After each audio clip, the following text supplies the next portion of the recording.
tal? ¿Cómo les va? Bella noche. Bienvenidos a esta emisión especial y extraordinaria del Corresponsal. Vamos a estar hasta las 23.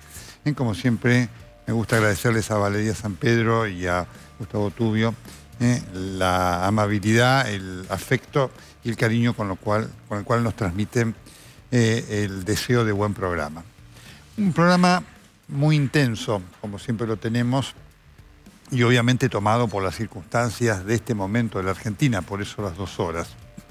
Ya en nuestros estudios está el doctor José Eduardo Abadi. El doctor Abadi es no solamente un gran psiquiatra, un psicoanalista, un conocedor del alma humana y de su impacto psicosocial. Con él vamos a estar hablando a propósito de este momento tan particularmente triste que está viviendo la Argentina. Está también en el piso, en nuestros estudios, Adriana Amado. Con ella vamos a hablar de todo el fenómeno de comunicación que está alrededor de toda esta circunstancia especial y de esta acusación muy directa, sin eufemismo, que el gobierno ha hecho a medios y periodistas que somos críticos, porque esto es lo que hay que decodificar del discurso del gobierno, ¿no es cierto? Vamos a estar hablando con Oscar González Oro. Hace poco hablamos con él, pero la dinámica de la Argentina nos llevó a pensar que queríamos compartir con él también unos minutos y que los oyentes van a querer, los televidentes van a querer escucharlo, ¿no? Y vamos a estar también con Andrei Servin Point para hablar de uno de los temas que surge como tema de polémica interno al gobierno, que es la brutal falla de seguridad que quedó expuesta en el día en el cual se atentó contra la vida de Cristina Fernández de Kirchner. Hecho absolutamente repudiable, inquietante, consternador y necesario de su investigación absoluta. Esta es la propuesta que tenemos para el día de hoy, que comienza como siempre con el comentario editorial del día de la fecha.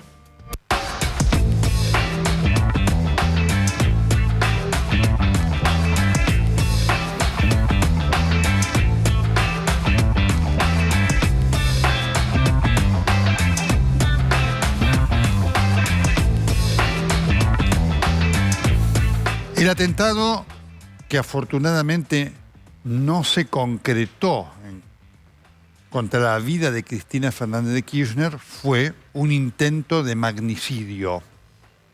¿Qué es un magnicidio? Es un hecho violento que se lleva a cabo buscando la muerte de una persona importante por su cargo o su poder. Así que claramente lo de Cristina Fernández de Kirchner tuvo ese objetivo. Afortunadamente no resultó. Y por supuesto que esto nos alegra por la vida de la vicepresidenta y por la sociedad argentina.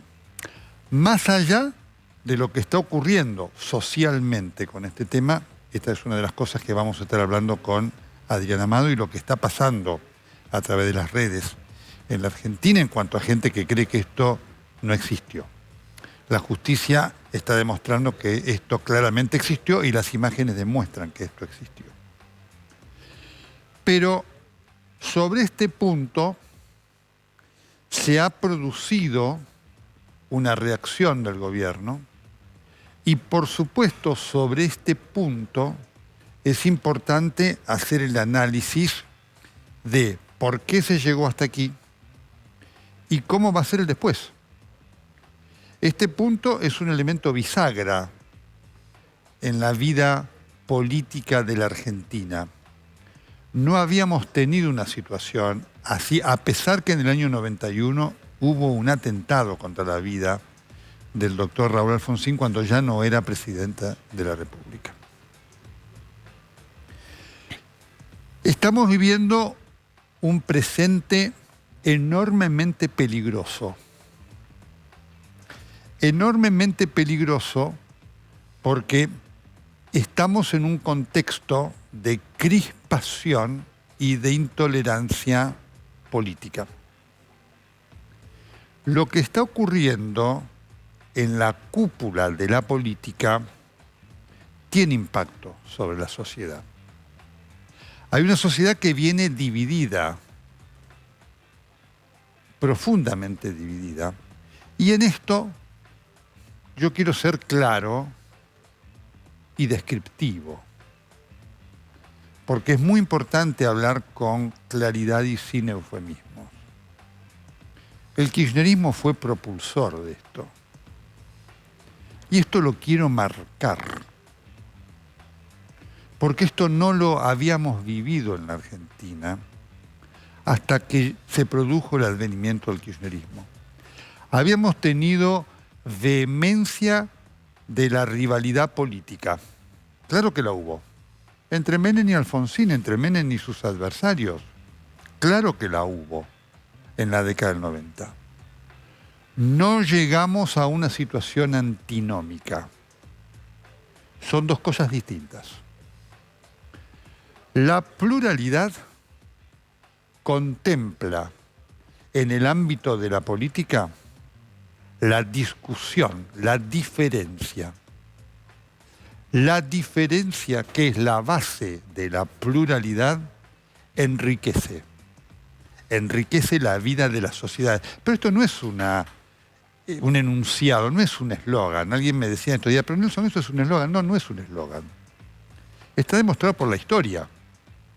Y cuando uno recurre a hechos, disciplinas que son ejemplificadoras, encuentra la justificación. La ciencia. En la ciencia se discute todo el tiempo.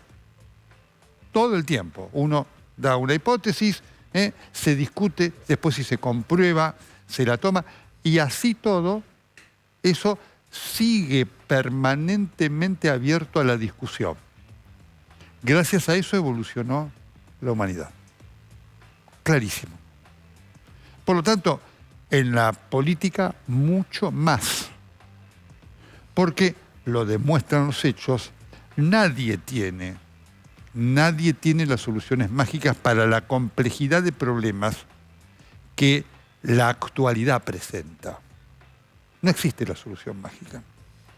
Y la solución aparece como más probable y mejor cuando se dejan los dos magnetismos y se va a la evaluación de la evidencia. Entonces hay muchas discusiones que cuando se desprenden de ese fanatismo encuentran el cauce del sentido común.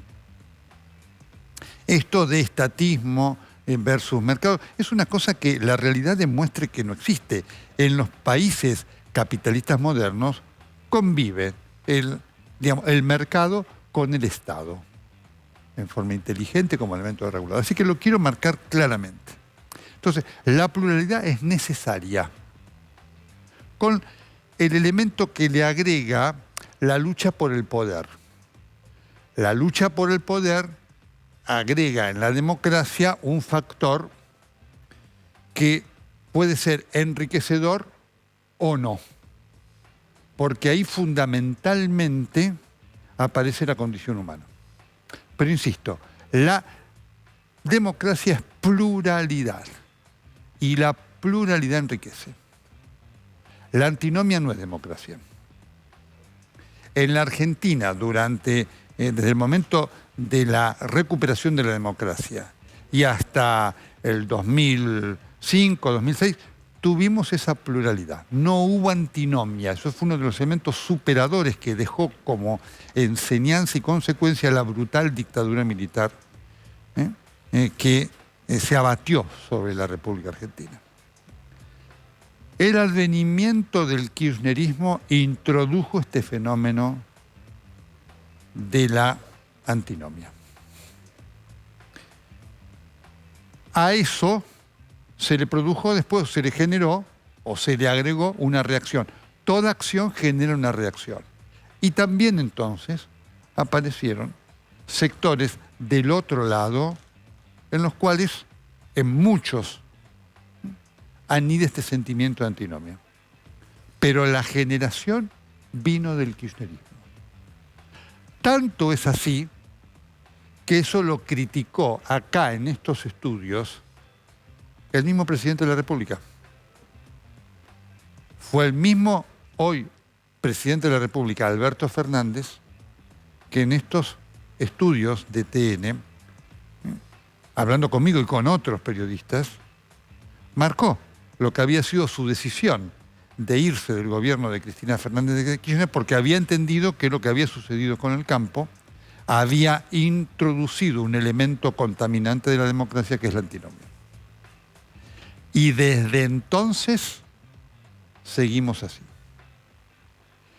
En este contexto, lo que se ha visto es que el kirchnerismo volvió tan malo como era.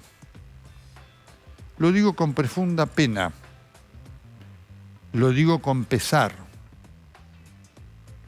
porque fui uno de los que sufrió lo que significó esa antinomia del kirchnerismo.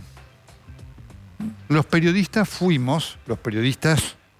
que tenemos una visión crítica del gobierno, que somos sujetos de crítica, por supuesto que somos sujetos de crítica, y está muy bien que desde el kirchnerismo y otros sectores nos critican, está perfecto. Otra cosa es que nos ataquen. Nosotros vivimos esto. Mi foto estuvo en el Congreso y fue escupida por el kirchnerismo. Yo fui sometido a un juicio popular en la Plaza de Mayo, encabezado por organizaciones de derechos humanos, en donde se me condenó. Entonces, venimos con esto. ¿Justifica esto una reacción contra el kirchnerismo? No. En absoluto. Y hace que debamos ser, frente a cada intento de agresión hacia la vicepresidenta u otros, absolutamente taxativos y condenatorios de esos hechos. Por eso critiqué los escraches frente a la casa de la expresidenta. Entonces, lo que me preocupa y lo que me inquietó profundamente, al margen del estremecimiento que me produjo el hecho que puso en riesgo la vida de la vicepresidenta, lo cual hubiera generado algo horrible, más allá de la pérdida de la vida, ¿no es cierto?, absolutamente repudiable. Repito varias veces esto para que no perdamos la noción de lo que eso significó. Lo que hemos visto después es inquietante. El gobierno perdió una vez más una oportunidad para ver cómo se tuerce este camino de intolerancia creciente que se ha visto claramente desatado con una enorme intensidad a partir del alegato del fiscal federal Diego Luciani. El jueves, antes de que sucediera el intento de asesinato de Cristina Fernández de Kirchner, el senador José Mayans en la Cámara de Senadores dio un discurso tremendo contra el fiscal Luciani y los jueces, a los cuales amenazó con el escarmiento si seguían investigando a Cristina Fernández de Kirchner. Aquí el presidente de la República dijo que esperaba que el fiscal Diego Luciani no se suicidara. No lo dijimos nosotros. Lo dijo el jefe, el tema de lo de Luciani, el jefe del bloque de senadores del kirchnerismo, y lo dijo acá, lo de Luciani, el presidente de la República. ¿Cómo debemos calificar a eso? Frente a eso estaba la oportunidad. Una oportunidad también que implica un mea culpa de la estructura de organización de la seguridad de la vicepresidenta. Aquí el sábado, cuando vivimos ese día tremendo de locura que generó esa errónea decisión de Horacio Rodríguez Larreta de poner las vallas como dije en aquel día, hace una semana, algo había que hacer para proteger a los vecinos y dije también para proteger la seguridad de la vicepresidenta de la República, porque lo que se estaba viendo allí era para los vecinos una incomodidad absolutamente inmerecida que representaba un avasallamiento de sus derechos y para Cristina representaba un fenómeno de inseguridad.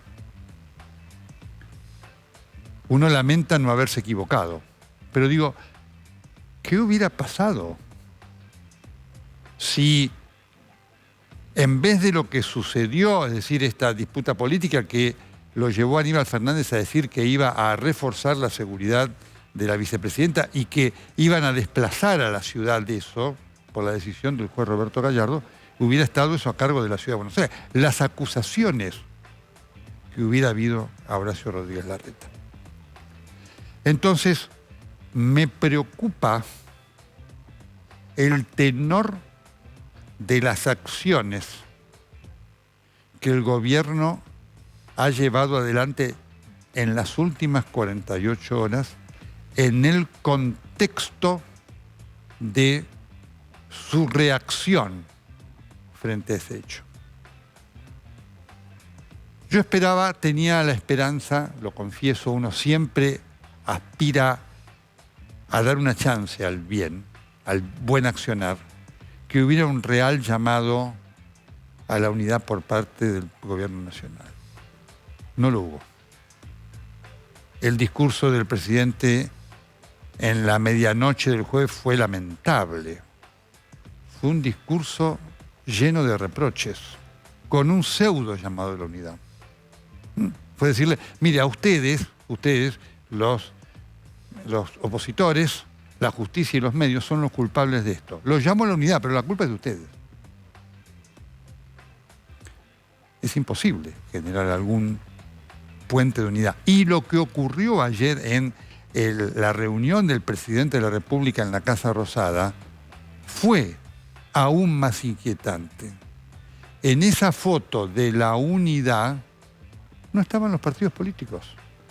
Y no porque representen el non plus ultra de nada, representan, sí, la pluralidad, con una cuota de poder, según les ha dado la ciudadanía, a unos más, otros menos, todos con una cuota de poder. Allí no estuvieron. Estuvieron todas las estructuras políticas, entre comillas, afines al gobierno. Estaba Pablo Moyano. ¿Usted considera que Pablo Moyano es un factor de unidad? Pero no por lo que piense, por sus acciones, por su método. Había gente que, claro, estaba Gildo Infran. ¿Usted cree que Gildo Infran es representativo de la unidad? Con mucha valentía, el titular de la DAIA, y la DAIA institucionalmente, dijo, nos fuimos y no firmamos el documento. Otros tampoco lo firmaron, no lo firmaron el presidente de la Conferencia Episcopal Argentina, representantes de las iglesias musulmanas, de las iglesias evangélicas. Ninguno dijo nada, sí dijo la DAIA. Y finalmente estuvo el documento que se leyó. Ese documento termina con una frase que dice, llamamos a la unidad, pero no a cualquier precio. Estremecedor. Porque si el precio de esa unidad a la cual llama el gobierno es que no haya debate político, no haya discusión de ideas, si el precio es que no haya una justicia independiente que investigue los delitos que ocurren en el poder, afecten a quien afectaren y los practicara quien los practicare. Y si el precio es que se va a considerar al trabajo de los periodistas que independientemente criticamos al gobierno como un factor de odio y violencia, pues entonces estemos muy alertas y preocupados, porque estará en riesgo el concepto de democracia en la República Argentina, por la que tanto hemos, muchos de nosotros, luchado desde años.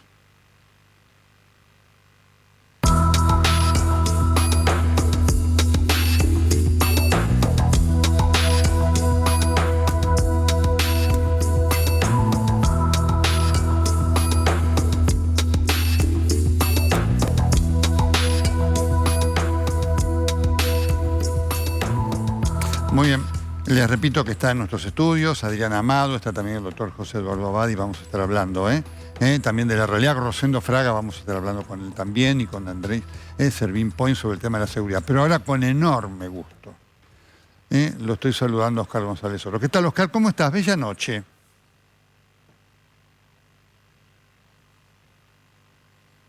Oscar, ¿nos estás escuchando? Se entrecorta. Yo te escucho perfecto, no sé cómo me escuchas. Ahora te escuchamos perfecto. ¿Cómo estás? Bien, escuchándote atentamente en este editorial que hiciste, y coincido en dos temas que tocaste. Uno, yo también el jueves a la noche estaba en una comida y empieza a sonar el teléfono, dejo la comida, me vengo a casa para informarme, obviamente. Estoy absolutamente de acuerdo con que nadie puede justificar un atentado a la vicepresidenta de la República, sea quien sea, venga de donde venga, no se puede justificar. Pero también me entero que el presidente iba a hablar en cadena nacional alrededor de la medianoche, 23:55 exactamente. Y no fue un mensaje conciliador. No aprovechamos el dolor, el estupor, la angustia, porque si salía el tiro, ¿qué pasaba en la República Argentina? ¿Qué hubiese pasado? Esto lo hablamos en la última entrevista que hicimos. Y yo decía que temía por la paz social. Yo creo que la paz social hubiese desaparecido definitivamente si la bala desgraciadamente salía. Pero el presidente no hizo un mensaje de conciliador. No. Volvió a echarle la culpa a la justicia, a los medios de comunicación. Nadie asume la responsabilidad. Yo me estuve informando estos días. La presidenta tiene adjudicadas 120 personas para su seguridad personal y está bien. Es la vicepresidenta de la República, 2 veces presidente del país. Y aún así alguien se le acerca a 20 centímetros con un arma y nadie se da cuenta, porque la salva un militante kirchnerista, no la salva la policía, ni la custodia, ni nadie, no. Eso por un lado. Y segundo, en verdad yo busco noticias que no tengan que ver con lo que hace un mes por lo menos estamos hablando, esperando un gesto de Cristina, la palabra de Cristina, si Cristina va a ir a Plaza de Mayo, si Cristina no va. ¿Dónde está Cristina hoy? Es la gran pregunta de todo el periodismo y de toda la gente en la República Argentina. Estamos siempre, hace un mes o más, esperando la palabra de una persona que ejerce la vicepresidencia y ejerce el poder real dentro del país. Y me duele porque hay guerra en Ucrania, seguimos teniendo la inflación que tenemos, seguimos teniendo 40 y pico % de pobreza, de los indigentes ni hablemos, porque hay como dos escenas. La primera escena que vemos es la que están pasando ahora, la imagen de la presidenta casi asesinada, pero detrás hay otra escena donde está Sergio Massa, el ministro, que no sé si están trabajando. Sergio creo que sí, está haciendo el ajuste más feroz que hubo en los últimos años en la República Argentina, ajustes en salud, que es fundamental, en educación, que nos hace falta. Está ajustando, está usando el plan de Shimon Peres en Israel, pero no somos Israel, somos Argentina. En todo caso, digo, muéstrenos las dos partes. La de Cristina, que todo el mundo siempre está esperando, aquella que la hizo por YouTube, desde su despacho en el Senado, donde es tan irresponsable todo y hay tanto odio que poca gente ratifica o se dio cuenta de esto. Cristina mandó al frente a su marido, al muerto, diciendo que se reunía con Mañeto, que hubo algo raro cuando se fusiona Cablevisión y Multicanal, que investiguen si algún fiscal quiere... Está hablando de su marido, el padre de sus 2 hijos. No hay límites en Argentina, ya estamos desquiciados. Vamos a ir a José Abad y no voy a hablar yo de psicología, pero... Estamos desquiciados, Nelson, no razonamos. Es tanto el odio que hay, que en mis redes sociales, que me sigue mucha gente, me preguntan si realmente crees que fue un atentado. Otros dicen, no, yo no creo nada, esto fue armado. Es decir, porque no tienen en cuenta que, bueno, sí, las cámaras de TN, de todos los canales de televisión están en Juncal y Uruguay, pero hay otra comunicación hoy, que son las redes sociales, donde la gente se expresa y dice lo que se le da la gana, sin ningún compromiso, sin ningún miedo. Y a mí me llegan mensajes desde el jueves a la noche si soy estúpido porque creo, claro. Estoy en Uruguay y por eso dudan hasta de la evidencia que muestran las imágenes. Ahora, Oscar... Es el odio, pero el odio no empezó de abajo para arriba. Efectivamente. Empezó de arriba para abajo.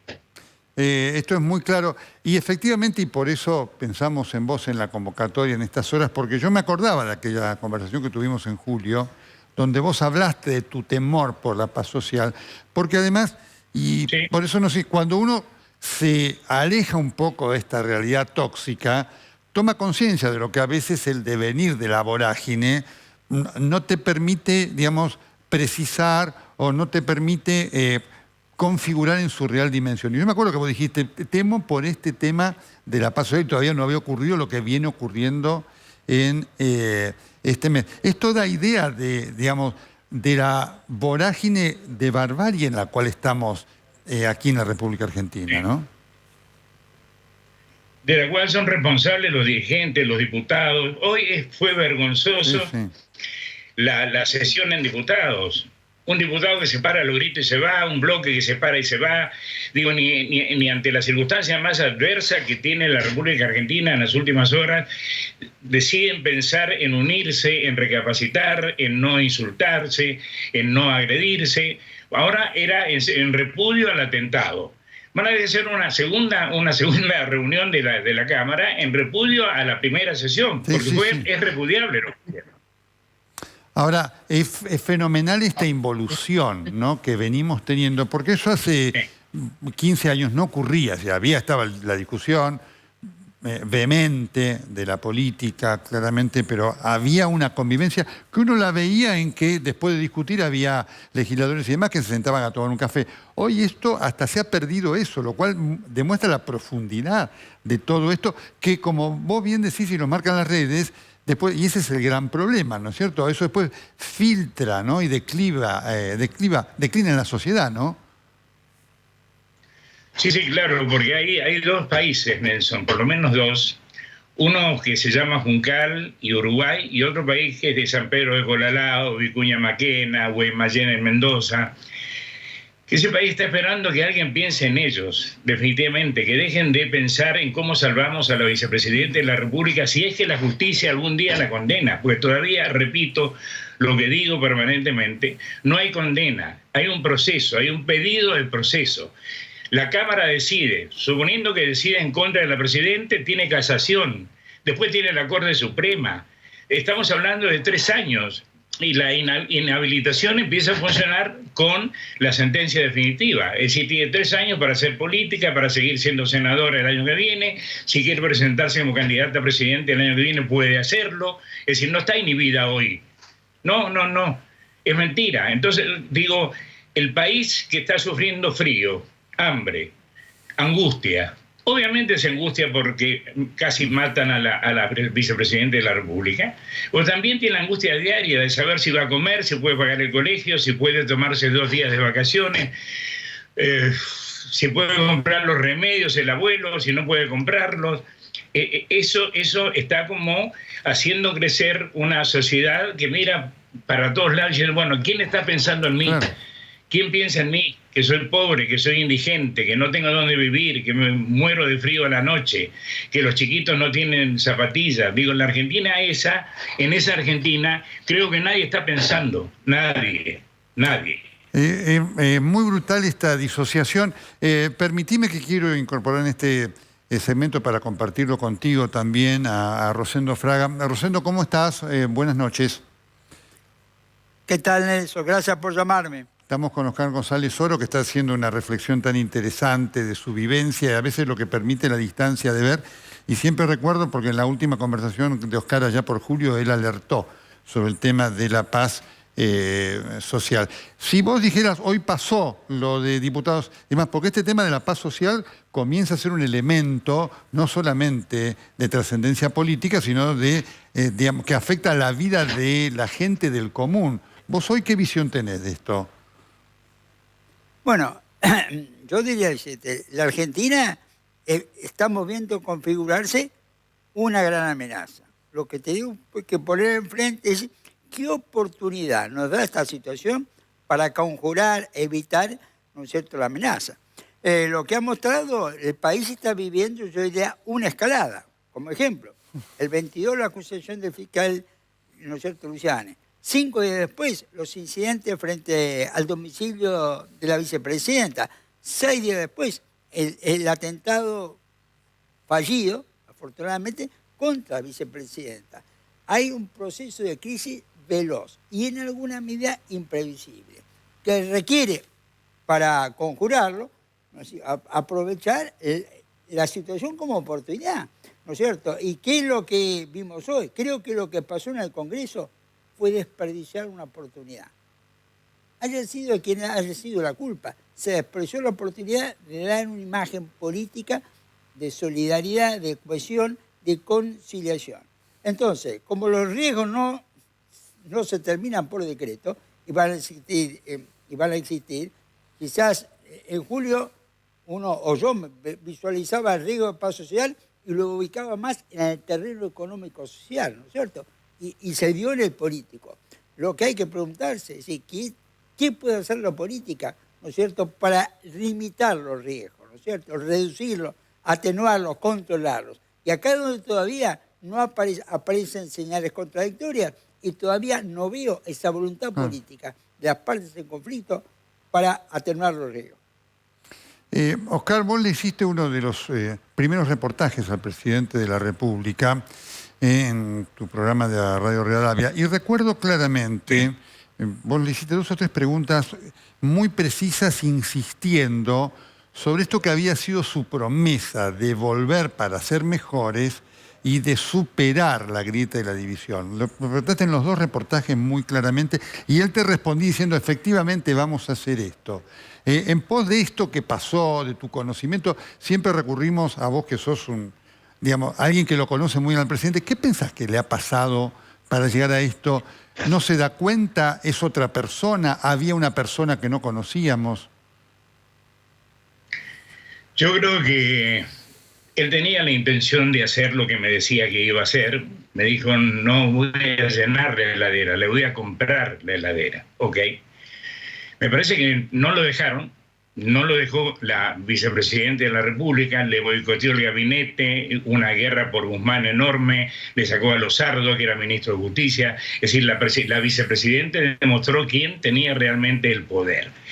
Y él dejó hacer, y hoy veo un presidente, lamentablemente lo tengo que decir, un presidente sin agenda, Nelson, sin agenda. El presidente se levanta y es como un desocupado más porque no tiene agenda, entonces le inventan un actito en algún lugar de la provincia de Buenos Aires que quede cerquita, inaugura una canilla de agua, una cabina telefónica, pero el poder real está pasando por otro lado. Creo que hoy tiene más poder Sergio Massa, pero lo logró peleándola. ¿Por qué? Porque él quería nombrar a Rubinstein, que es gente de su equipo, ministro de Economía. Tardó 2 semanas en poder nombrarlo para que ella autorizara si lo nombraba o no lo nombraba, porque Rubinstein hace unos años atrás había hablado mal de Cristina Fernández de Kirchner. Asume, pero tiene que publicar un tuit pidiendo disculpas, que se había equivocado, etcétera, etcétera, para sentarse en el segundo sillón del Ministerio de Economía. Me parece que Alberto, en el fondo, quiero creer que tenía las mejores intenciones, pero se equivocó con el socio que tenía.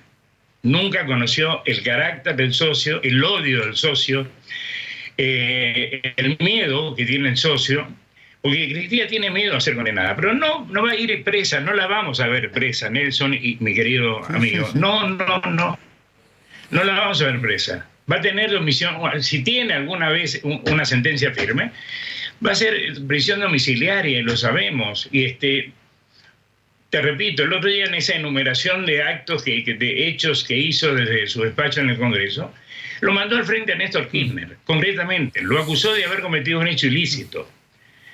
No sé si es verdad, no sé si es mentira. Sabíamos todos, y vos también lo sabías, que Mañeto iba a la residencia de Olivo. Pero también va el dueño de Washington Post, va a entrevistarse con el presidente para ver qué línea va a tomar, qué va a pedir para Ucrania. Acaba de pedir $1.000 y pico millones de dólares más para Ucrania. Digo, no es anormal que un ejecutivo de medios se reúna con la mayor autoridad del país. No es raro, no.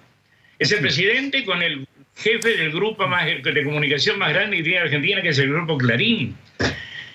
Después si hicieron negocios o no hicieron negocios ya no me importa.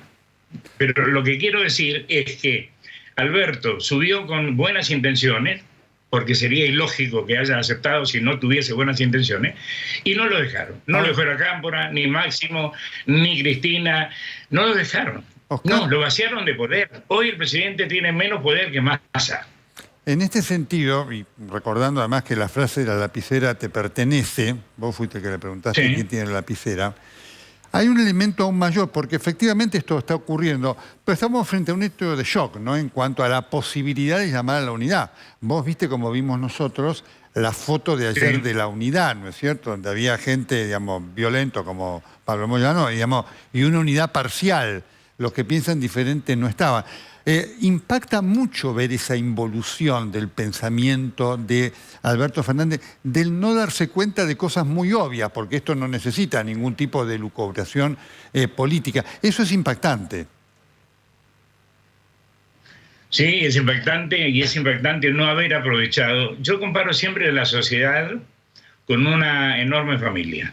Y en una familia, cuando hay un hecho tan conmocionante como lo que vimos el otro día, que estamos viendo ahora en pantalla, que la vicepresidenta de la República, electa por voto popular, etcétera, etcétera, a 10 centímetros tiene un revólver, una pistola apuntándola. En lugar de aprovechar eso, la familia, y decir, bueno, señores, paremos porque casi tenemos un muerto, no lo aprovechamos. Seguimos sembrando odio. ¿Por qué el feriado nacional? ¿Qué sentido tenía el feriado nacional? Cuando la gente necesita producir, trabajar, ir a su oficina, ir a su fábrica, ¿qué sentido tuvo? De hecho, en Capital no se notó, todos los negocios me contaron estaban abiertos. ¿Qué sentido tiene llamar a un feriado nacional porque casi matan a la vicepresidenta de la República? Obviamente, si lo hubiese matado, duelo nacional por 4 o 5 días, listo. Y lo lamentable es que no aprovechamos la conmoción que tuvo el país para unir a la sociedad. La separó más Nelson todavía, la separó más Rosendo, la separaron más. Hoy la Argentina está más separada que el jueves a la noche. Es muy puntual tu apunte, muy exacto. Rosendo, porque esto genera un escenario hacia adelante, no hacia adelante, hacia dentro de 10 años, inmediato, complejo en la vida política y social de la Argentina. Claro, muy complejo porque además la agenda del país, aparte de la política, la económica, la social, está en una situación realmente muy, muy difícil. Y no me cabe duda que este grado de conflictividad en el campo de la política no ayuda a la resolución de esa agenda. Por eso yo dije, no sé, por un lado, las amenazas y los riesgos, por otro lado, la oportunidad. Y las oportunidades son día a día. Ayer me parece que desperdiciamos una oportunidad. Una oportunidad para tener una acción, una visión más constructiva de la política para poder resolver, enfrentar mejor la agenda del país. En este marco, esto que señala, ¿no? Porque efectivamente estamos encarando todo esto referido a lo que pasó para ver cómo sigue, digamos, ¿no? Porque efectivamente esta es la pregunta que hoy nos hacemos. Ya vamos a estar hablando además con José Eduardo Abadi, con Adrián Amado, de cosas que son inquietantes en cuanto a lo que representa esta adjudicación de culpabilidades en el otro, ¿no? Porque esto tiene consecuencias que ya vivimos. Porque una de las cosas que esto genera, Oscar, es el tema del temor. Hay gente que está con temor a propósito de lo que vaya a venir. Sí, claro. Sí, y no no es insensato no tener temor. Porque yo creo que esto, como decía el gallego Sueiro, nuestro amigo, esto recién empieza, Nelson. Lamentablemente yo pienso así, creo en esto. Esto recién empieza. ¿Por qué? La famosa frase, si la tocan a Cristina, ¿qué quilombo que se va a armar? Que me explique a alguien cuál es el quilombo, por favor. Que me diga qué van a hacer. ¿Van a matar a los miembros de la Corte? ¿Van a matar a la Cámara de Casación? ¿Cuál es el quilombo? Si la tocan a Cristina, lo escucho siempre, ¿qué quilombo se va a armar? Bueno, explícame cuál es el quilombo, así yo mensuro si la toco a Cristina o no la toco a Cristina. Pero nadie me explica. La frase queda como en el aire, ¿qué quilombo se va a armar? Bueno, explícame el quilombo que se va a armar, porque más quilombo del que tenemos es imposible tener, es imposible de soportar. Chicos jóvenes de 18, 20, 22 años me escriben, me preguntan, negro, ¿qué hago? ¿Puedo hacer tal cosa? Gente con una familia constituida, padre, madre, 2 hijos, gente grande que están desesperados porque no les alcanza para vivir. Y mientras nosotros hablamos del atentado, de la pistola, de quién era la pistola, si tiene 40 años o 35, insisto, por detrás alguien debe estar haciendo algo, o tendría que haber alguien tratando de solucionar los problemas reales que tiene Argentina. Reales. Un problema, por supuesto, es el atentado, pero hay 1000 problemas más anteriores que los tenemos desde hace 3 años por lo menos, o un poco más.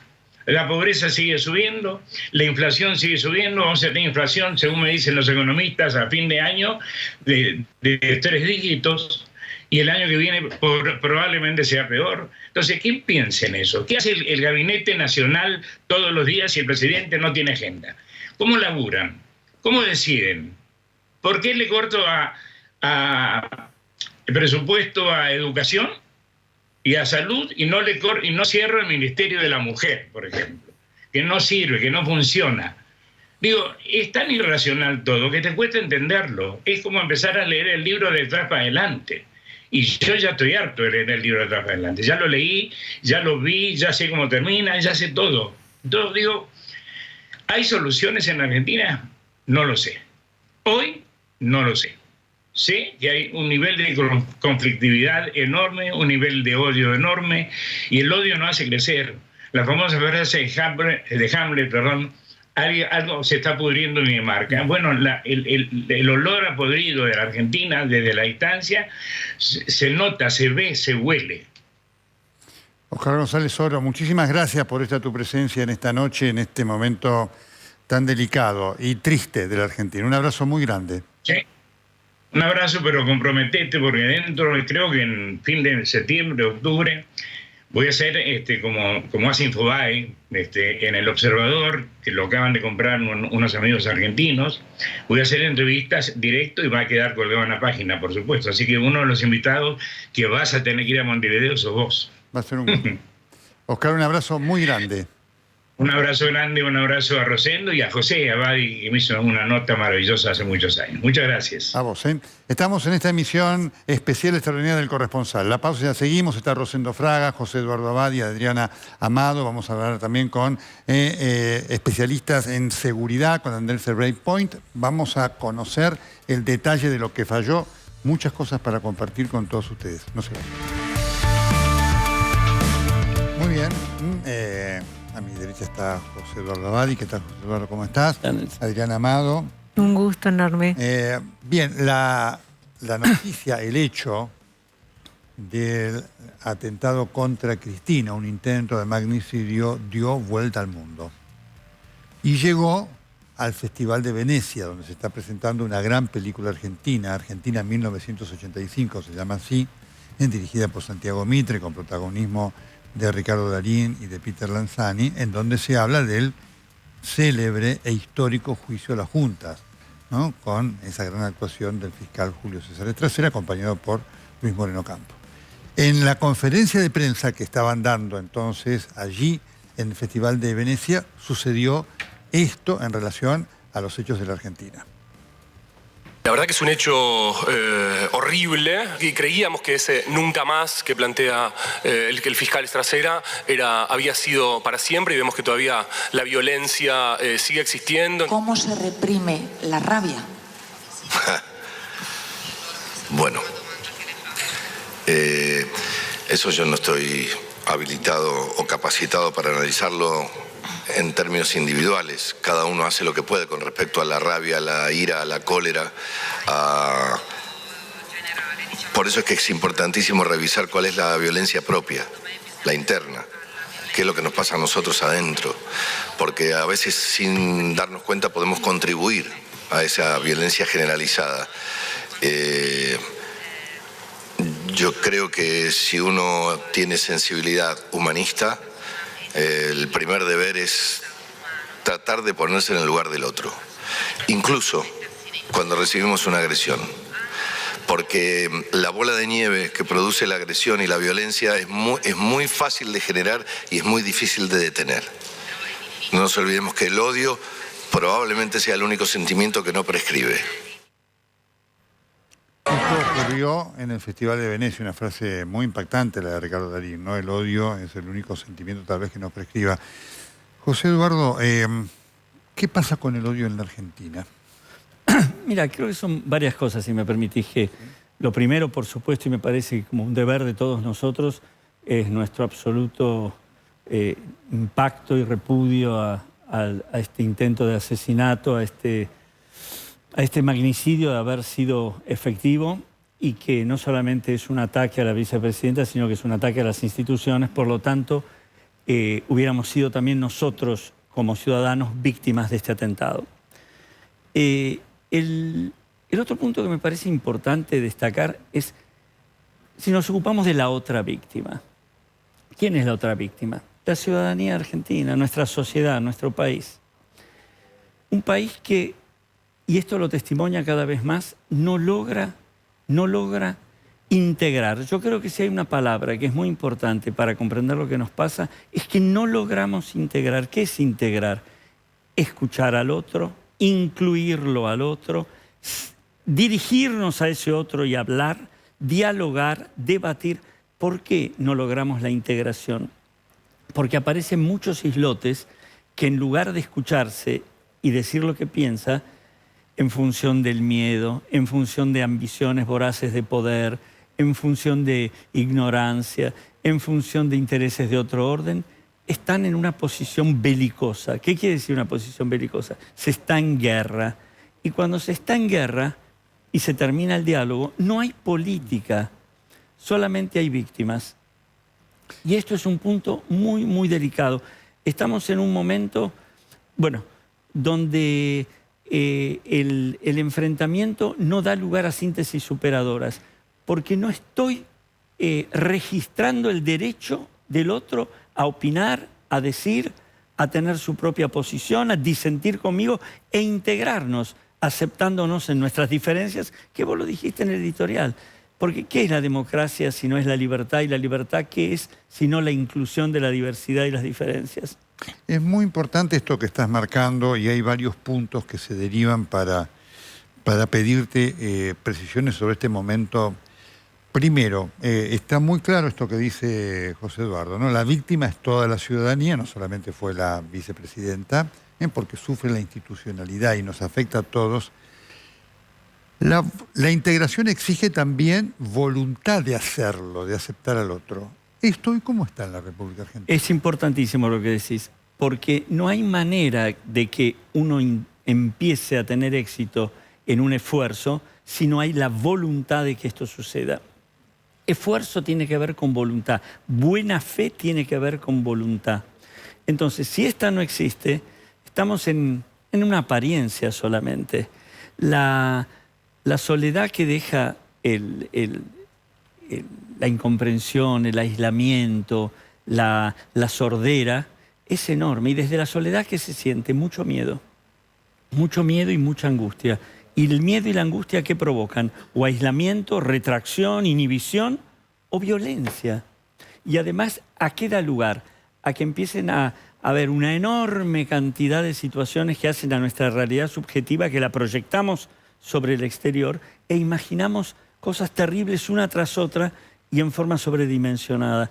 Es decir, es un momento donde Marcel Proust decía que a veces el médico es la enfermedad, ¿no? Acá, este es un momento donde tenemos la oportunidad de replantear el escenario, de volver a registrar al otro en un intento de compartir efectivamente ideas en las cuales estaremos de acuerdo y en desacuerdo. Tendremos que tener el coraje de compartir diferencias, de dudar, de apoyar determinados movimientos y no otros. Si no, vamos a estar siempre en una guerra, que es lo que te decía antes. El odio es un sentimiento muy tremendo, porque el odio impide justamente la escucha, el diálogo, la política. Cuando hay odio y violencia, no hay política. Eso quiere decir no hay diálogo, no hay posibilidad de entendimiento. Y si en cambio logramos salir de ese atrapamiento, sí podemos superar el odio. No, el odio no nos tiene atados de por vida, no. Adriana, una de las evidencias que tenemos del odio se da en las redes sociales. La pregunta que te hago para seguir con este hilo analítico de dónde estamos y sobre todo qué pasa de aquí en más, es cuán representativas son esas redes sociales de lo que pueda estar pasando realmente en el conjunto de la sociedad. Las redes sociales, dependiendo cuáles, generalmente la política y el periodismo se enfoca en Twitter, que es en la que se da el debate público.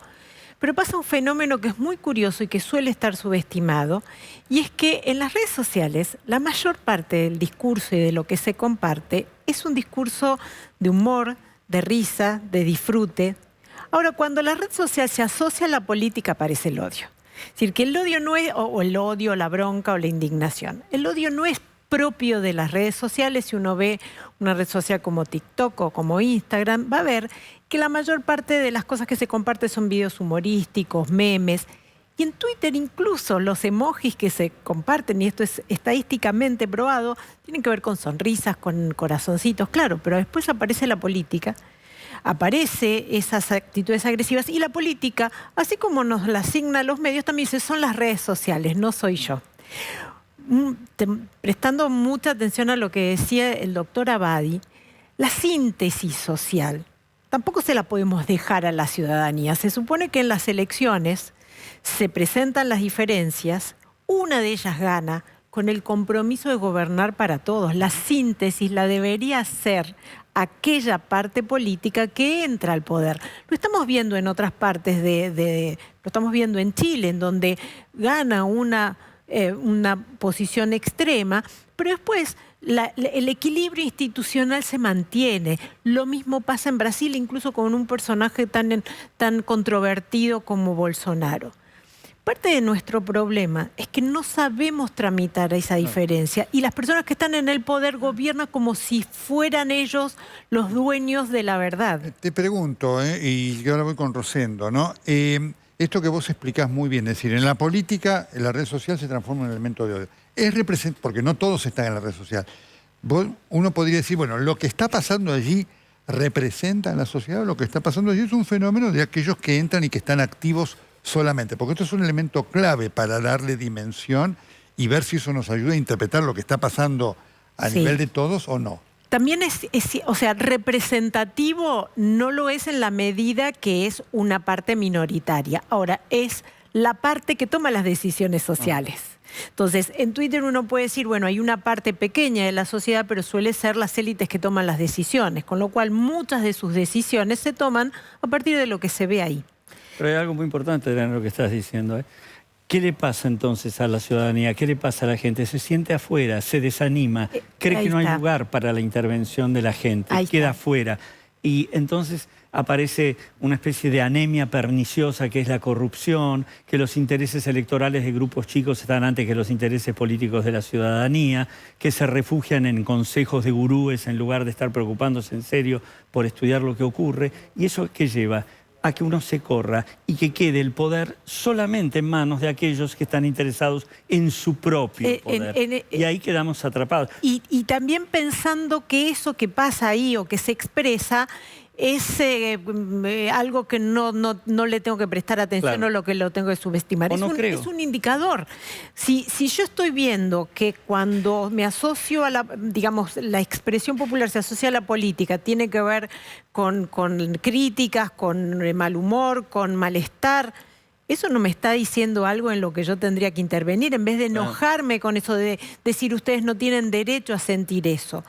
O, ¿qué es lo que está pasando? Sobreestimar la agresividad que yo pueda sentir en el debate político con algo que se da en llamar discurso de odio y que en los organismos de derechos humanos no estaba pensado para la gente que está en el poder, estaba pensado para las minorías vulnerables, de desplazados, de inmigrantes, ¿no? Ante el odio social.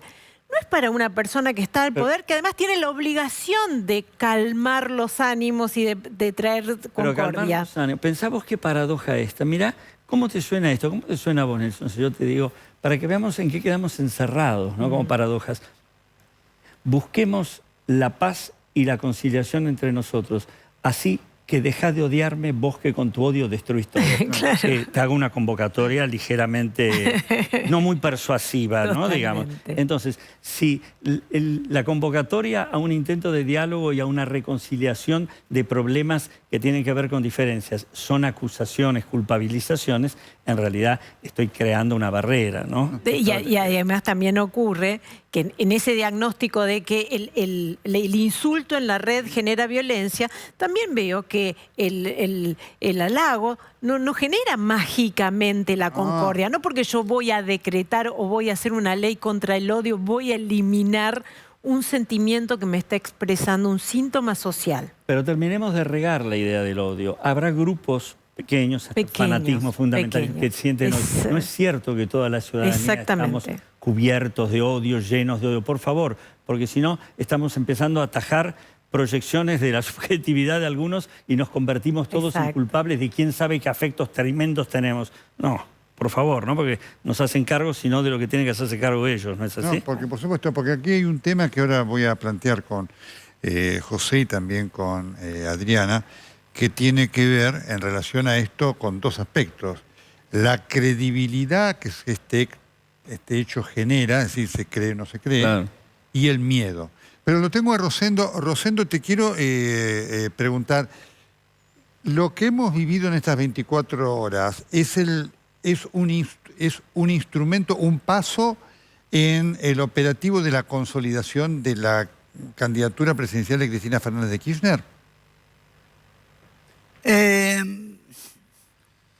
Cristina Kirchner ya hace casi 2 décadas que ocupa el centro de la escena política, en la oposición, en el gobierno, y yo creo que, de hecho, esto acerca la posibilidad de su candidatura, ¿no es cierto? No creo que vaya a dar ningún paso en ese sentido, pero como situación política, yo creo que acerca esa posibilidad. Creo que Cristina, ¿no es cierto?, ha recuperado la centralidad total dentro del oficialismo, ¿no es cierto? El presidente venía siendo desplazado. Creo que claramente el ministro de Economía ha quedado en evidencia que necesita del apoyo de la función la centralidad. Creo que esta acerca la posibilidad. Ahora, acá hay que mirar hacia adelante dos cosas. Una cosa es presentar una candidatura, insinuarla, desarrollarla. Cuando se va a saber quién va a ser candidato o no, es recién en mayo del año que viene, ¿no es cierto?, frente a las PASO. Rosendo, en este contexto, recién lo mencionó Oscar González Oro cuando hablaba con nosotros, hay toda una realidad que está presente, ¿no?, que en este momento, en estos días, está desplazada, pero que está en la gente y va a aparecer en la superficie política informativa a corto plazo, que es la dura realidad socioeconómica, y además las duras medidas que Sergio Massa por lo menos está estudiando tomar.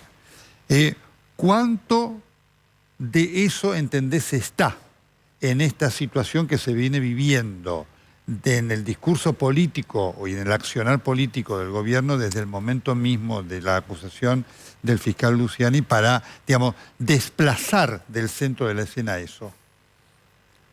Mirá, yo te diría, a partir del lunes, de pasado mañana, ¿qué viene? Bueno, la acusación contra Cristina. Es decir, los defensores van a hablar, el fiscal va a volver a intervenir. Hace 2 semanas era una situación con la causa. Hoy es otra situación. Pero cuidado, esto tiene que ser observado con cuidado, que no lo transforme en un hecho que genere más tensión. La CGT, medio de semana, se reúne para ver si hacen un paro por el tema del atentado a Cristina. Tenemos también los movimientos sociales opositores, a mediados de semana, vuelven al 9 de julio con su reclamo.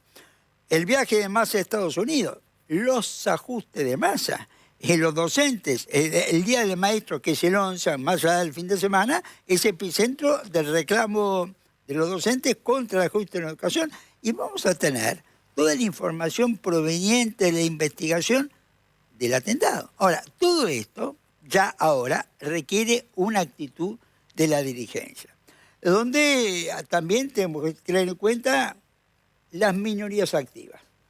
Cuidado, en los momentos de crisis como este, el rol de las minorías activas, ¿no es cierto?, se potencia. Una persona, lo vimos, ¿no es cierto?, antes de ayer, puede provocar una escalada de crisis. Lo más importante, yo diría, la dirigencia. El presidente es el presidente, más allá debilitado o no debilitado. Su lenguaje. La vicepresidenta que no hablaba. Lo que ella diga tiene mucho que ver con el tratamiento de todos los problemas. Y la dirigencia de la oposición. Yo diría, a ver, mi opinión, una figura como el expresidente Macri no puede seguir en silencio frente a las cosas que están pasando. Está muy claro esto que decía Rosendo. Es un tema también importante desde el punto de vista del impacto político, el lenguaje político. Claro. ¿Cuál es tu apreciación? Ahora le pregunto a Adriana también, que es un estudiante, pero ¿cuál es tu apreciación? Como además un estudioso de la psicología, ¿no?, en cuanto al impacto que esto produce, de la psicología social finalmente, ¿no? El lenguaje en el cual me acerco, ¿no? ¿Cuál es la narrativa que la política nos propone a nosotros para explicar la situación y cómo se escucha, ¿no es así? Si el lenguaje es un lenguaje que tiene que ver con una invitación a pensar juntos, a compartir, o el lenguaje es en realidad un instrumento, una herramienta con la cual te ataco y lo que provoco simplemente es distancia, ¿no? Ahí es muy, muy importante. Yo creo que es finalmente la palabra, ¿no es así?, la que puede tener la capacidad de modificar, si somos permeables y sensibles, una actitud. Pero para eso tenemos que partir, por eso insisto, tenemos que partir de una posición interna, de una capacidad de cambio, de salir de un atrincheramiento en el cual lo único que veo es a un otro que supuestamente me quiere destruir, al que yo quiero destruir, y ahí ya en esa especie de intercambio ya no sé muy bien quién empieza, quién no empieza, así lo viven, ¿no? Yo creo que casi te diría, cuando vos decís el lenguaje, que uno se pregunta a veces si en las discusiones hablan el mismo idioma, ¿no? Parece que las palabras correspondieran al castellano, pero uno dice, ¿le estarán dando la misma traducción? ¿No? Hay una sordera tan impresionante, y en realidad de lo que se trata es de esperar turno para recriminar, y así es muy difícil conciliar. Este es un momento donde se requieren las virtudes esenciales. Acá se requiere valentía, templanza, prudencia. Todo eso debajo de la más importante de las virtudes esenciales, que es la justicia. Si no hay eso, estamos en un desamparo total. Hay un punto que tiene que ver también, y por eso lo he traído, este tema, y me gusta tu visión, porque junto con esto está donde se ubica el rol de la crítica a la cual el gobierno ha tomado como un sinónimo de violencia. Esto es un punto muy delicado, es decir, el tema de Guado de Pedro y demás, y Kicillof diciendo, bueno, hay 3 toneladas de editoriales y demás, digamos, ¿cómo nos ubicamos junto con esta necesidad de darle entidad, ¿no es cierto?, a lo que exige el cuidado el cuidado del lenguaje, para darle la dimensión justa frente a esta otra cosa que quiere hacer el gobierno, decir, no, la crítica es sinónimo de violencia. Veamos este resumen, por favor, ¿sí? Estamos obligados a recuperar la convivencia democrática que se ha quebrado por el discurso del odio, que se ha esparcido desde diferentes espacios políticos, judiciales y mediáticos. De medios de comunicación, sectores de la sociedad, con un discurso no solo de odio. A los grandes medios de comunicación, porque se tiene que acercar, hay que hablar con nombre y apellido. Los Wiñaski, los Leuco, los Majul, que constantemente están llamando a los escraches, a aquellos dirigentes que tenemos una cierta responsabilidad, que se hagan cargo. Ustedes son también parte de los responsables de lo que pasó ayer. Todos aquellos que tienen un lugar de generación de opinión, de sentido en esta sociedad, tienen que dejar de inocular odio. La verdad que lo que ustedes todos los días hacen, la verdad es que tiene gran responsabilidad. Lo que da más rating es ensuciar, insultar a las personas, y así se genera el odio. Quienes se dieron minutos de aire a los discursos de odio deberán reflexionar sobre cómo han colaborado para que lleguemos hasta esta situación. Ya la escucho, Adriana. Quiero decir esto sí en cuanto a los hechos. Ni Nicolás Viñaski, ni Luis Majul, ni Alfredo Leuco, ni Jorge Lanata, ni yo, ni ninguno de nosotros jamás hemos llamado a ningún escrache a nadie. ¿Sí? Lo quiero marcar. Por el contrario, Viñaski, Majul, Leuco y demás, y quienes hemos sido víctimas de escraches. ¿Sí? Así que lo marco esto. Pero Adriana, te escucho, por favor. Bueno, es justamente ahí hay una operación discursiva que nos hace correr del foco de donde se produce la necesidad de una crítica. Se supone que los medios periodísticos informan la actividad pública a la sociedad. Si aparece una crítica, esa crítica tiene que ver con esa evaluación, ponderación que se está haciendo de una actividad que es pública. Es decir, los funcionarios tienen que rendir cuenta a la sociedad, y en las democracias la prensa ha sido el actor que tiene a cargo de la información. Ahora, cuando el gobierno, que es el que tiene que rendir cuenta, se pone en calidad de víctima, y la crítica que hace a una evaluación de su gestión se clasifica como discurso de odio, que, insisto, los organismos de derechos humanos lo han pensado para las minorías vulnerables, no para las personas que están, en este caso, hace 3 años en el poder.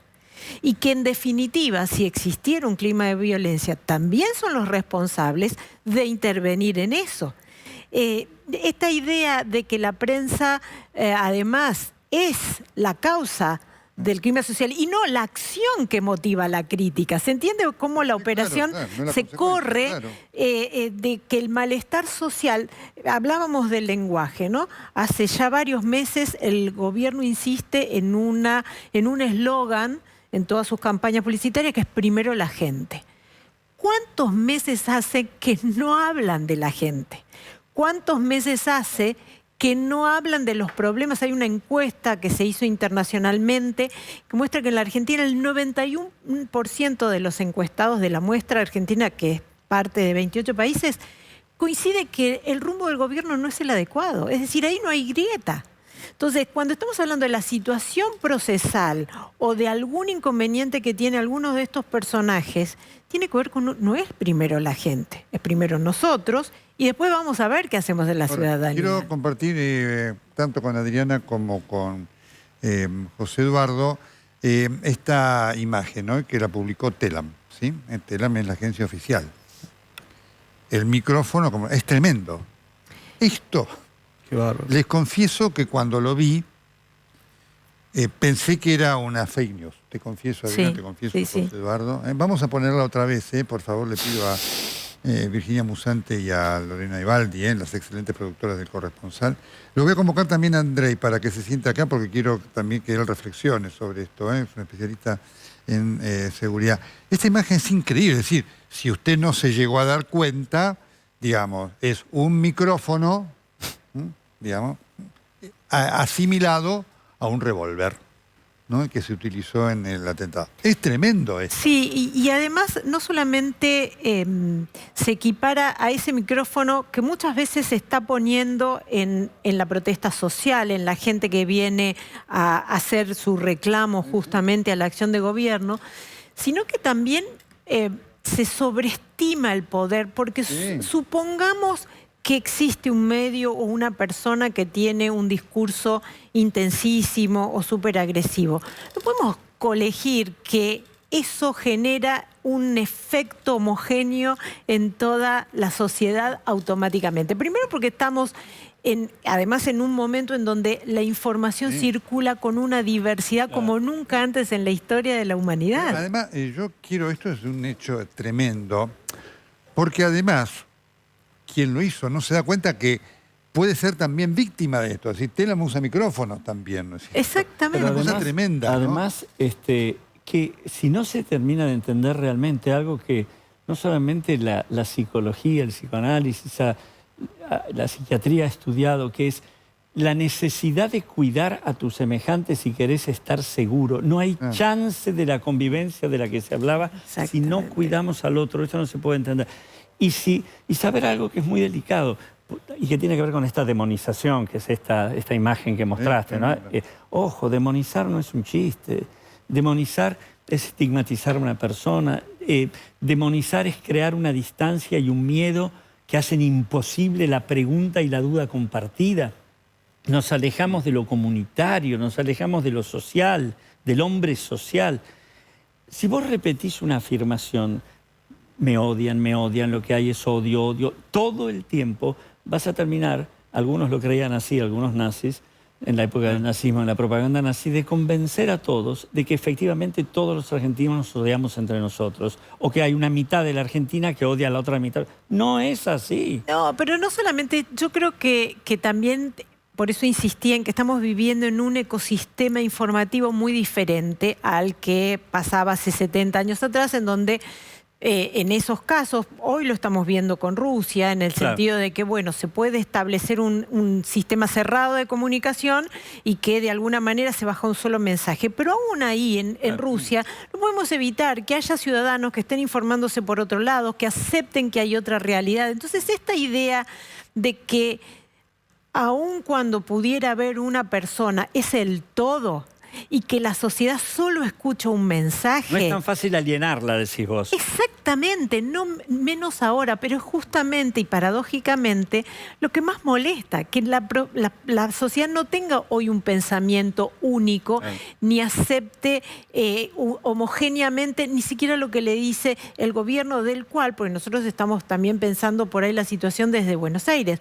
Tenemos que pensar que hay provincias como Formosa, en donde la imposibilidad de expresar una opinión no viene dada por el micrófono, sino por el ejercicio del poder que impide siquiera llegar a un micrófono. Y mientras no haya pensamiento único, tenemos vigencia democrática. Sin duda. Rosendo, te hago esta última pregunta, porque por eso quería tocar estos temas. ¿Vos qué escenario político ahora ves de aquí en más en relación con cómo va a ser la situación de las referencias políticas, de las autoridades políticas, y lo que esto va a permear a la sociedad? A ver, yo creo que todavía no veo evidencias de una toma de conciencia de la gravedad de la crisis hasta este momento. Espero que esto cambie. Es una situación muy frágil y vuelvo sobre dos puntos. Muy frágil. Minorías activas y lenguaje. Minorías activas y lenguaje. Pues fíjate que ayer se movilizaron probablemente más de 6.000 personas. Ni un policía herido, ni uno. 5 días antes, ¿no es cierto?, una semana antes, frente a la casa del presidente, 20 policías heridos, algunos miles de personas. Y esto es lo que hay que tener cuidado. La fragilidad es porque poca gente puede producir impactos muy importantes. Y el lenguaje, que hemos estado conversando y que vos lo has introducido, el lenguaje es muy importante y tiene que cambiar. Es decir, Yo puedo decir, usted miente alevosamente, miente malintencionadamente, puedo decir, tengo una opinión diferente. Y eso, cuidado, eso hace todo la transmisión de un lenguaje. En una cuestión donde el problema de las redes sociales es que normalmente la gente no busca para escuchar otra opinión. Generalmente la busca para confirmar su opinión. Y esa es una situación que en este tipo de cuadros hay que tener en cuenta. Rosendo, como siempre, el gusto de haberte tenido con nosotros. No, gracias por invitarme. Muy bien. André, ¿cómo estás? Muy bien, muy bien. Muchas gracias por la invitación. Una primera, ya vamos a seguir, ahora me queda hablar del tema del miedo con José, pero uno de los temas de debate es lo que ha pasado con la seguridad de la presidenta, de la vicepresidenta, de la expresidenta en funciones. Tu opinión técnica de esto que ha generado un vendaval político dentro del gobierno, y que debo decirles, y esto es información, Cristina Fernández de Kirchner ha decidido no presentarse para que se levante un sumario interno para evaluar qué es lo que ha pasado con su custodia y con la policía. Y ayer, luego del vendaval que sufrió Aníbal Fernández, en cuanto a críticas que le expresó Eve de Bonafini, que es el pensamiento de Cristina, diciendo debería renunciar, hay una decisión por parte del gobierno de ver cómo se lo resguarda. ¿Tu impresión de lo que allí pasó técnicamente? A ver, bueno, creo que tenemos que empezar con el contraste, ¿no? Tuvimos una semana para ver, con cobertura mediática todos los días, cómo era el dispositivo de seguridad en torno a la vicepresidenta. Vimos los despliegues de escudos balísticos, vimos que estaba rodeada de custodios, vimos cómo también grupos no necesariamente oficialmente parte de la custodia, pero políticamente vinculados, trataban de generar anillos de seguridad. Vimos el uso de los paraguas para obstruir la visión. Todo lo que no estuvo el día del atentado, ¿no? Una custodia que no reaccionó, que no estaba presente, que no estaba generando círculos de seguridad. No había cobertura de la altura, no estaban los escudos balísticos. Entonces, entiendo, me parecen muy legítimas las dudas desde la oposición y dentro del oficialismo, de decir, bueno, ¿pero qué pasó?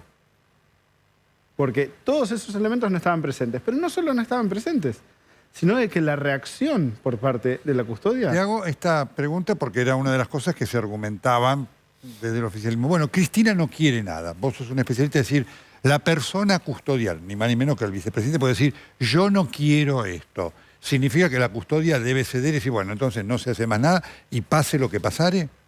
A ver, creo que de la teoría a la práctica hay bastante distancia, ¿no? Y ahí parte del problema. En general, cuando una custodia se le asigna a alguien con un cargo alto en el Estado, a esa persona se la capacita también en cómo es su interacción con esa custodia, qué debe hacer ante una situación de emergencia, porque claro, la custodia es la que está mejor preparada para reaccionar ante una situación de emergencia. Ahora, acá entrando un poco en el terreno de la especulación, no debe ser del todo fácil lidiar en el día a día con una figura como Cristina, ¿no? Eso es lo que dice la custodia. Es muy difícil poder medir qué tipo de respuesta tiene Cristina ante las demandas o las órdenes que podría llegar a impartir una custodia en una situación de emergencia. Quizás ese es el elemento que nos explica los 6 minutos posteriores al incidente en los cuales la vicepresidenta hace lo que quiso seguir haciendo. Andrés, la pregunta que nos hacemos todos, ¿no? La custodia falló porque llegó. Ahora, ¿pudo no haber visto el arma en la custodia? Era una muchedumbre, una pistola que estaba oculta. Si nos fijamos, son 2 segundos que está expuesta la pistola. O sea, es muy poco tiempo. A partir del incidente, ¿no?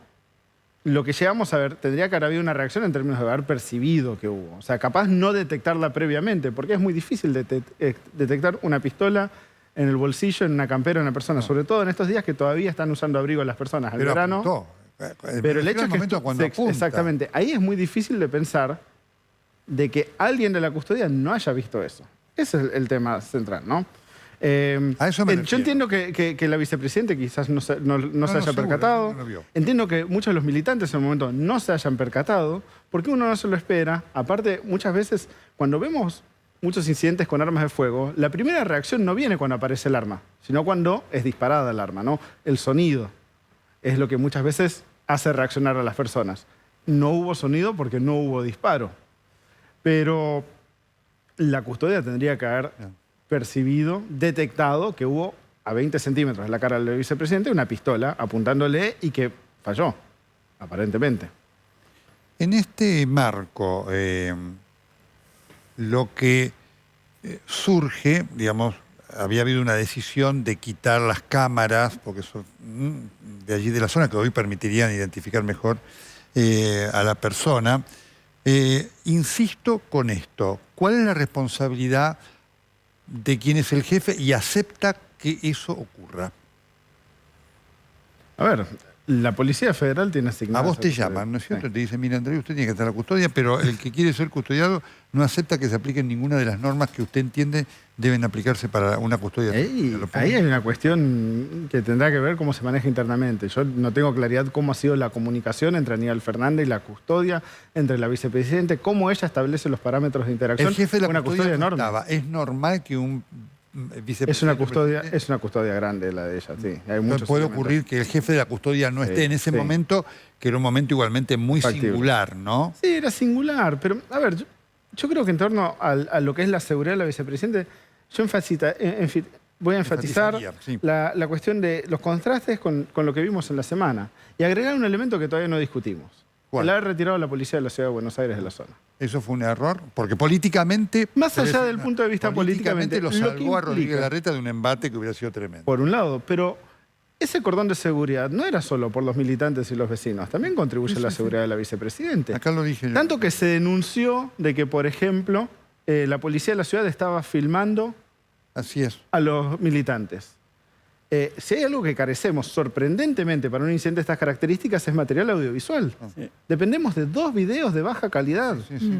Eso ha dificultado mucho entender qué es lo que ocurrió ahí. Entonces, la falta de vallado, la falta de presencia policial más amplia, la falta del control de la multitud, contribuyeron a las condiciones de inseguridad que facilitan este hecho.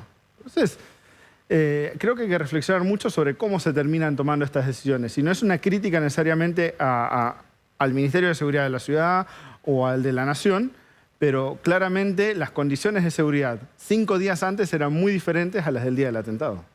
Sí, pero además, fíjense que esta clausura de la investigación, digamos, con esta decisión, también le resta credibilidad a la resolución de esta situación. La ciudadanía necesita conocer qué pasó. Esto es parte de la transparencia y la rendición de cuentas.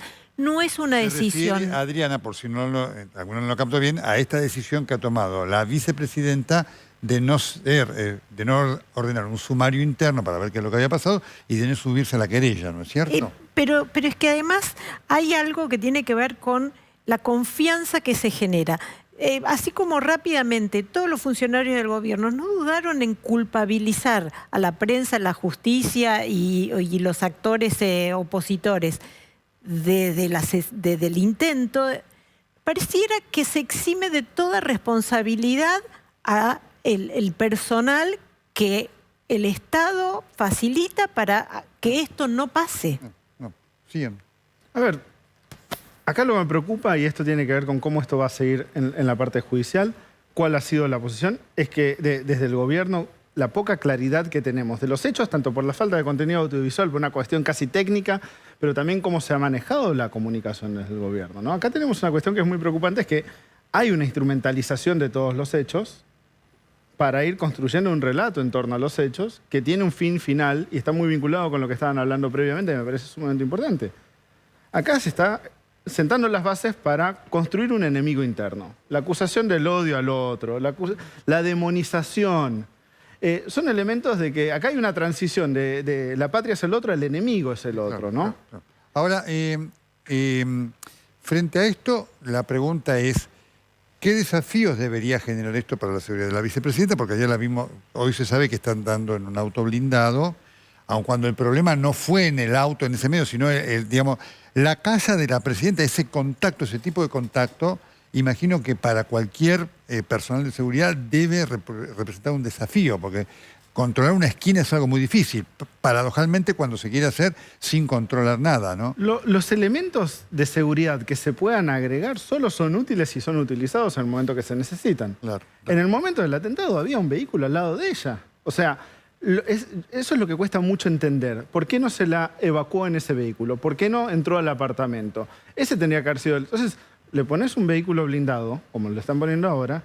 Bueno, si ese vehículo blindado no es utilizado para la función que cumple, que no es solo resguardarla cuando está dentro del vehículo, sino ofrecerle un lugar de resguardo cuando salió y se encuentra ante una amenaza. Entonces, se le pueden agregar todos los elementos de seguridad del mundo.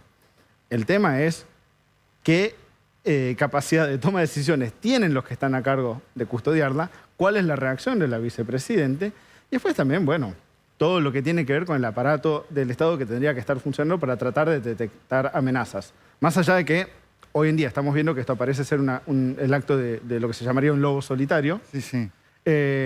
También tendríamos que estar haciendo preguntas, bueno, ¿cuál es la capacidad actual del Estado argentino para detectar posibles atentados más organizados, ¿no? Ya vamos a hablar de ese tema que representa un verdadero desafío de lo que bien interpretado debería hacerse, que es la inteligencia de prevención. Acá, lamentablemente, los servicios de inteligencia siguen siendo instrumento de persecución política. Estamos en esta emisión especial y extraordinaria del Corresponsal a propósito de lo que fue el atentado contra la vicepresidenta de la República. Y el gran desafío de la Argentina, cómo sigue nuestra vida. De esto se trata. Ya seguimos. Bueno, estamos con esta mesa de lujo y toda la conversación. Siempre digo, ¿no?, que los programas deberían también tener la posibilidad de que lo que se conversa en las tandas, porque ha sido un debate fenomenal, conversación con José, Adriana y Andrés. Una de las cosas que la gente, a partir de esto se genera, es que muchos no creen que haya sido un atentado. Sí, efectivamente. Y se generan dudas por la falta de reacción, por la falta de transparencia, ¿no? O sea, cuando la poca información que hemos tenido. El arma, por ejemplo. Que hay mucha discusión sobre si el arma que está fotografiada en el piso, que le atribuyen a haberla secuestrado, si es la que corresponde con la que se ven los videos.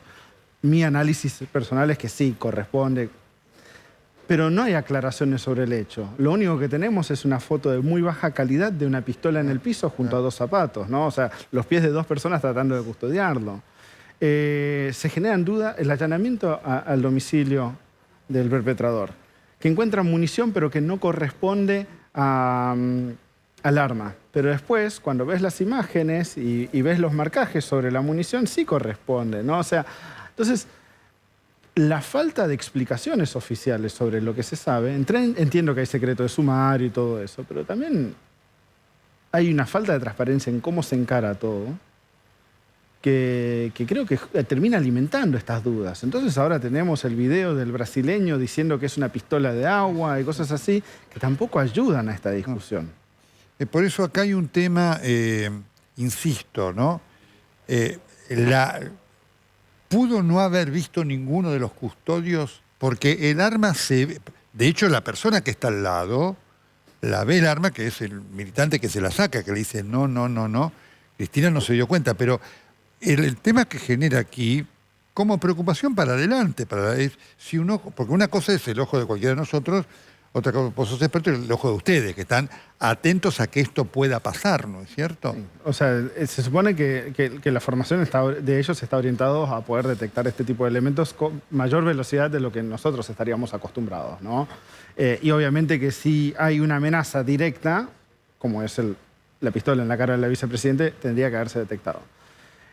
También hay una cuestión de que cuánta custodia había, si era suficiente para esas condiciones. Por eso volvemos también a lo de la presencia policial en la zona, el vallado.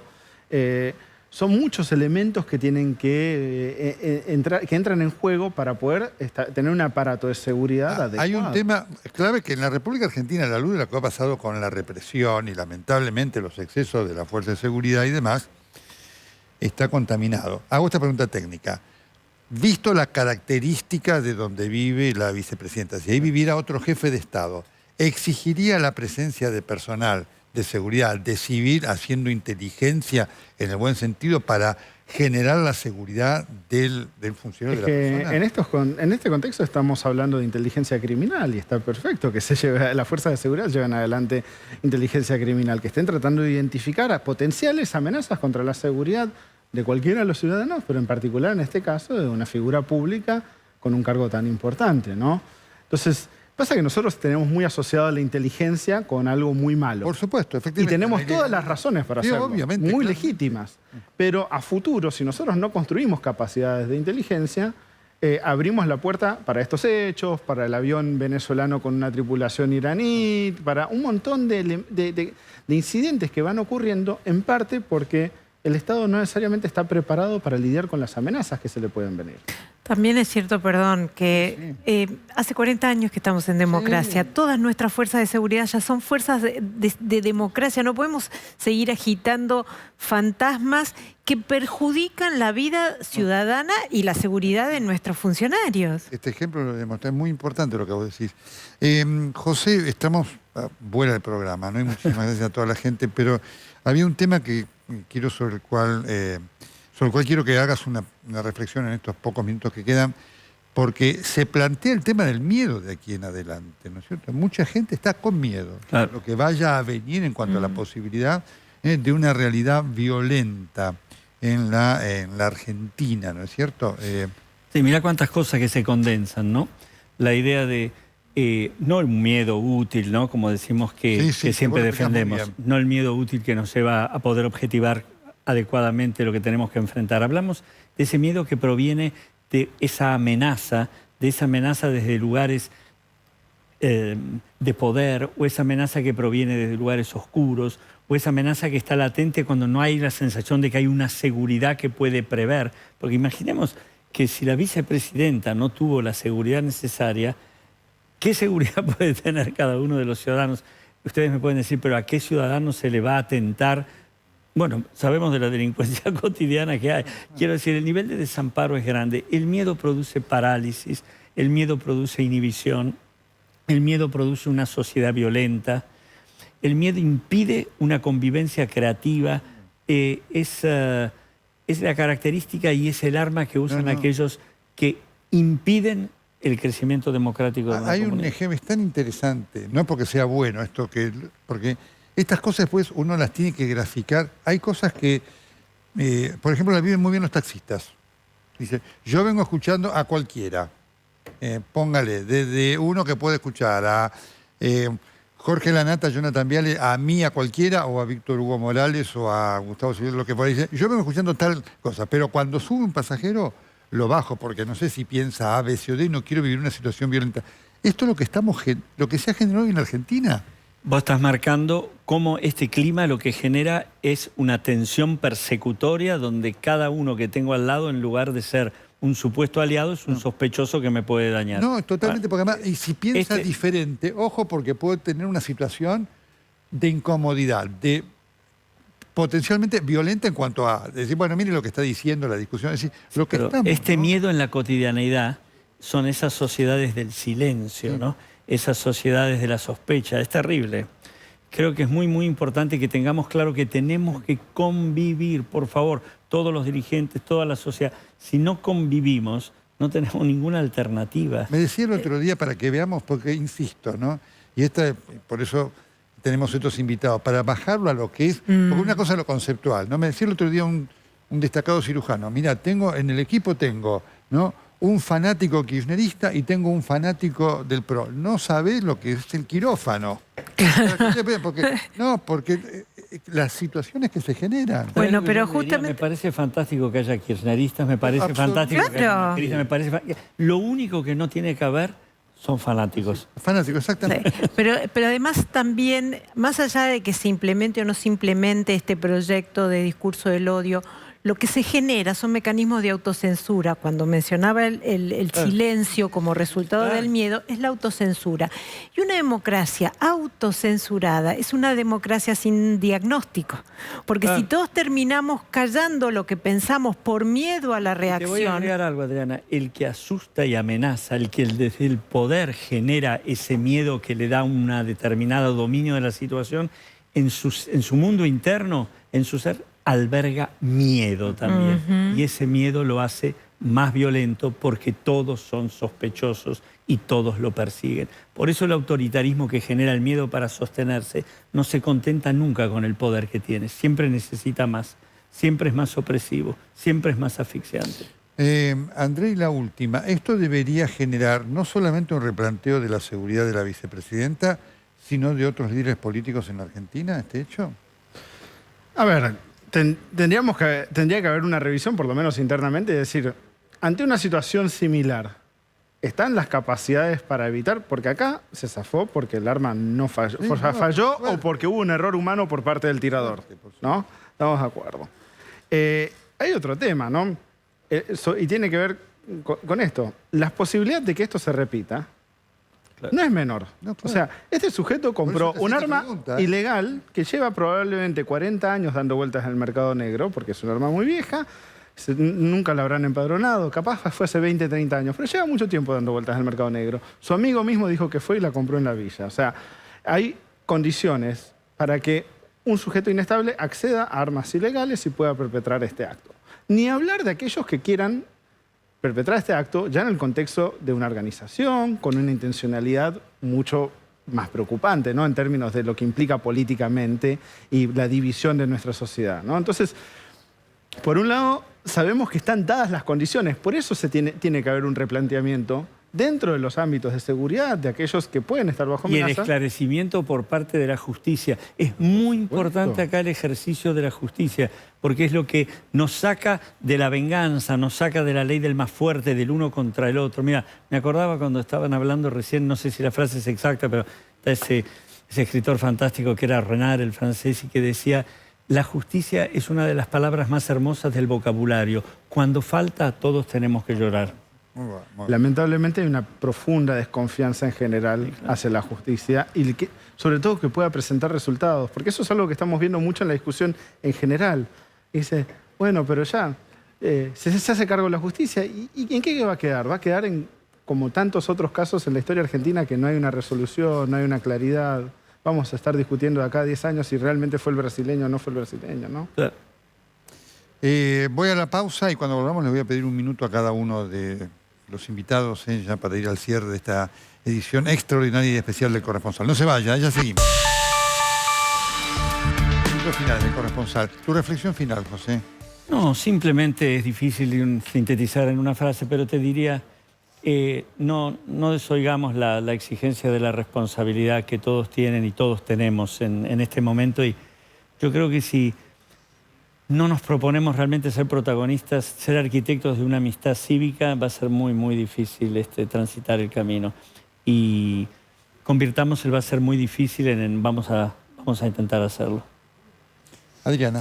La información es claramente el factor de confianza que liga las democracias. Cuando se pone la información bajo suspicacia, no solamente nos perjudicamos los medios o los periodistas, se perjudican las instituciones que necesitan de esa información y de esa credibilidad.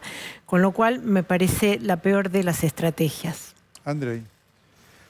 Está en manos de la justicia ahora, ¿no? Eso significa que la responsabilidad del liderazgo político es no seguir echando combustible al fuego. Claro. Lamentablemente estamos viendo que de lado y lado, pero en particular el oficialismo, se está instrumentalizando esto. Esto lo enfatizo porque me parece importante. No hay que permitir que esto se convierta en una herramienta para apuntar al otro y decir, él es un enemigo porque él es el perpetrador, no es este individuo, son todos ellos, que viene siendo la línea discursiva. Entonces, mucho cuidado con cómo siguen tratando de avanzar con esa línea discursiva que es tan peligrosa. A todos, muchísimas gracias. Fue un gusto esta noche con todos ustedes, con este aporte de pensamiento crítico y sereno. Sobre esto voy a hacer la reflexión final una vez que volvamos de la tanda. Muy bien, intensa noche aquí en el Corresponsal. Quiero ya en el final compartir con ustedes esta reflexión a propósito de este mensaje del ministro del Interior, Eduardo Guado de Pedro. Por favor, ¿lo vemos? ¿No? Dice, no es un loco suelto ni es un hecho aislado. Son 3 toneladas de editoriales en diarios, televisión y radios, dándole lugar a los discursos violentos. Son los que sembraron un clima de odio y revancha, y hoy cosechamos este resultado. El intento de asesinato a Cristina Fernández de Kirchner. Este mensaje de Guado de Pedro es absolutamente peligroso y profundamente antidemocrático. Voy a extrapolarlo, ¿no? Los opositores a Cristina en el macrismo podrían decir lo mismo. No, mire, ustedes también tuvieron 3 toneladas de críticas, esto y demás. Es lamentable, le digo al ministro del Interior, que fue el mismo que se le atribuye haber dicho en la reunión del sábado pasado: si Cristina va presa, quemamos el país. Este es el ministro del Interior de la Argentina. Este pensamiento de Pedro es profundamente antidemocrático. Todo lo que diga el ministro del Interior después está anulado por esto. Insisto con esto, con el cual cerré el editorial y con el cual voy a cerrar el programa. En el discurso malo que leyó Alejandra Darín en la Plaza de Mayo, que surgió como resultado de esa reunión de la unidad, se dijo: llamamos a la unidad, pero no a cualquier precio. Si ese precio significa que no va a haber más discusión política en la Argentina,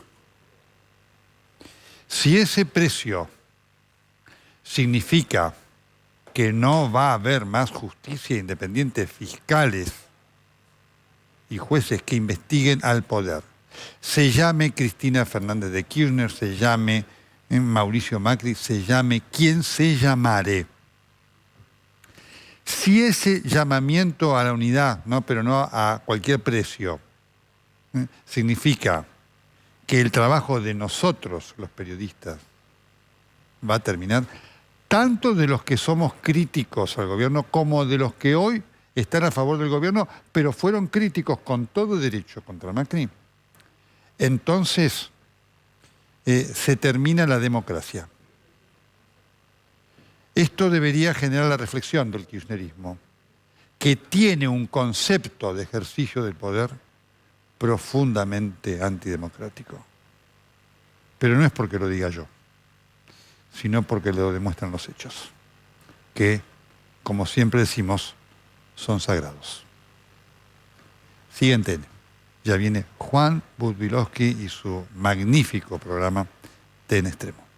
Los espero el próximo sábado aquí a las 21. Todos nosotros trabajando para todos ustedes. Buenas noches, muchas gracias.